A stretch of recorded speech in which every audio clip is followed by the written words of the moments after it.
Hello viewers, আজ আমি আপনাদেরকে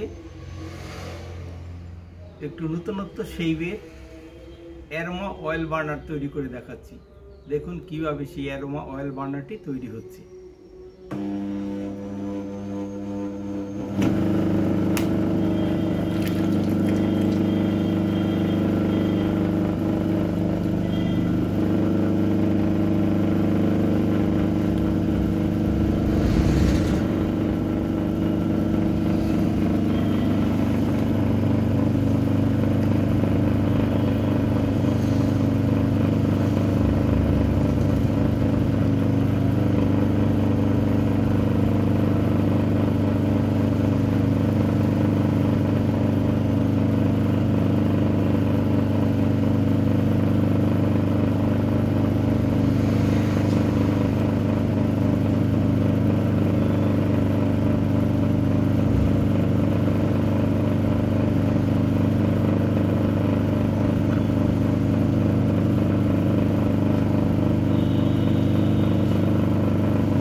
দেখুন অ্যারোমা অয়েল বার্নারটি তৈরি করা হলো।